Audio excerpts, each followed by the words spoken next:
your eyes on the road. Leave that phone down in that compartment. That's Put it right. away. That's where it belongs. If you have to. All right, a little taste of winter, bonus winter, I guess, the last couple of days. But you're telling me, as happens here in Western New York and April, some changes on the way for us, Josh. Yeah, and as I've alluded to, what Elliot said, April is the cruelest month. It is, yeah. But at least we're not talking about snowflakes this time for the most part. We're talking about mainly plain rain showers. A couple exceptions to that rule, which we will discuss here in just a few moments.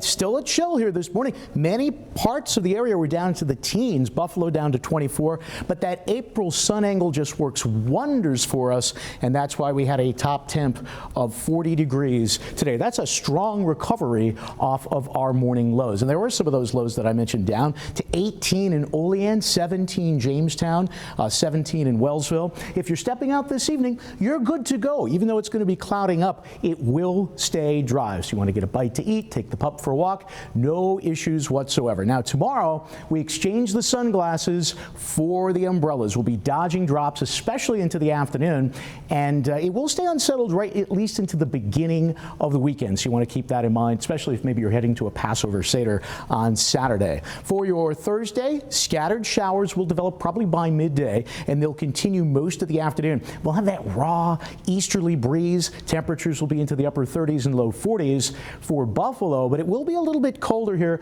over places like Olean and Wellsville. And with that cold air trapped, we could see a few wet snowflakes developing. But Puddle Ducky likes between 1 and 3 p.m.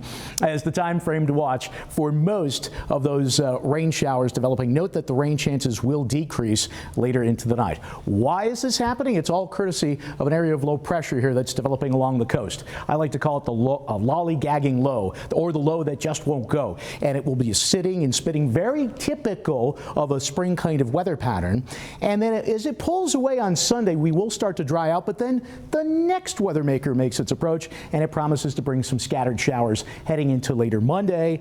And then later next week, I think the pattern does turn a little bit colder as the wind comes in out of the northwest. How much rain will your town see?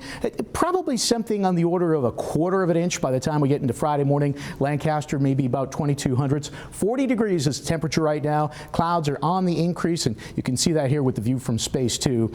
The rain that's being picked up here on Super Doppler is not reaching the ground here at this point. The air is just too dry at the surface, but it will by the time we get into tomorrow. So clouds will be on the increase for tonight, a little bit of a chill. Tomorrow morning you wake up, it's mostly cloudy, mid-30s. The rain is on our doorstep by midday, and so that's why you need to bring the rain gear when you leave the house, and send the kids off too with a rain jacket. The showers will be with us into dinner time, and then they lift off to the north, and we should be in the better shape, I think, for Friday. I think there'll be more dry time. So for tonight, increasing clouds, cool but dry. The overnight low temperature 29. 38 in Lockport for tomorrow with showers. 39 in Amherst. We're up to 40 in West Seneca, 43 in Buffalo, 39 in Salamanca, and there is that Super 7-day forecast. Again, it's going to be a slow recovery temperature-wise into the weekend. Saturday, the more unsettled weekend day. Mild for a day on Monday, colder midweek. You're watching 7 News at 5. Stay with us.